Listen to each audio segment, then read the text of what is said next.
తాకట్లో ఉన్న మీ బంగారాన్ని విడిపించి ఆ రోజు ఆన్లైన్ రేటుకి కొంటాం. Sharma gold company. ఆర్థిక సంవత్సరానికి చెందిన బడ్జెట్ ను ఎన్డీఏ సర్కార్ పార్లమెంట్లో ప్రవేశపెట్టింది. ఈ మేరకు కేంద్ర ఆర్థిక మంత్రి నిర్మలా సీతారామన్ లోక్సభలో బడ్జెట్ ను చదివి వినిపించారు. దేశంలో పెట్టుబడులతో పాటు స్టార్టప్లకు కేంద్రం ఊతమిచ్చింది. ఈసారి చిన్న తరహా స్టార్టప్లపై కేంద్రం ప్రత్యేక శ్రద్ధ చూపించి వారికి బడ్జెట్లో వరాలు ప్రకటించింది. వారి కోసం ప్రత్యేక ఫండ్ ఇవ్వనున్నట్లుగా కేంద్రం ప్రకటించింది. ఎంఎస్ఈలు, స్టార్టప్లు 20 కోట్ల వరకు రుణాలు మంజూరు చేస్తామని కేంద్ర మంత్రి నిర్మలా సీతారామన్ ప్రకటించారు.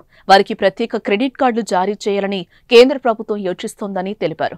ఎంఎస్ఎంఈలు, స్టార్టప్లు 20 కోట్ల వరకు రుణాలు మంజూరు చేస్తామని కేంద్ర మంత్రి నిర్మలా సీతారామన్ ప్రకటించారు. వారికి ప్రత్యేక క్రెడిట్ కార్డులు జారీ చేయాలని కేంద్ర ప్రభుత్వం యోచిస్తోందని తెలిపారు. చిన్న తరహా, మధ్య తరహా పరిశ్రమలకు ఎంఎస్ఎంఈ రుణం 5 కోట్ల నుంచి 10 కోట్లకు కేంద్రం రుణాలిస్తామని తెలిపింది. వీటితో పాటు డైరీ, ఫిషరీకి 5 లక్షల వరకు రుణం ఇవ్వనుంది. మరోవైపు అస్సాంలోని నాన్రూప్లో యూరియా ప్లాంట్ ఏర్పాటుకు కేంద్రం నిర్ణయం తీసుకుంది. దేశవ్యాప్తంగా యువ వ్యాపారవేత్తలను ప్రోత్సహించి వారి కాళ్ల మీద నిలబడేలా ప్రోత్సహించేందుకు స్టార్టప్లకు 10,000 కోట్ల నిధులు కేటాయించింది. తొలి పథకం ద్వారా 22 లక్షల మందికి ఉపాధి లభించనుంది. భారతదేశాన్ని టాయ్ హబ్ గా మారుస్తామని కేంద్ర మంత్రి నిర్మలమ్మ చెప్పారు. బొమ్మల తయారీ కోసం జాతీయ ప్రణాళిక రూపకల్పన చేస్తామన్నారు. అతిపెద్ద లాజిస్టిక్ వ్యవస్థ పోస్టల్ శాఖ అన్నారు. మారుతున్న కాలానికి అనుగుణంగా పోస్టల్ శాఖను మార్చడానికి తాము సిద్ధమని చెప్పారు.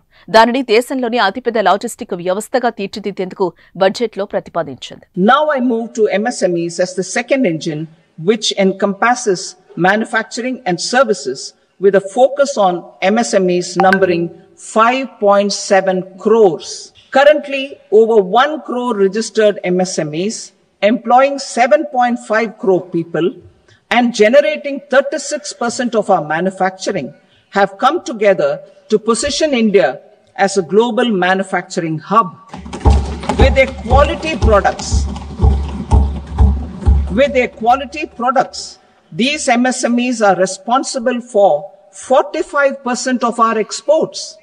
To help them achieve higher efficiencies of scale, technological upgradation, and better access to capital.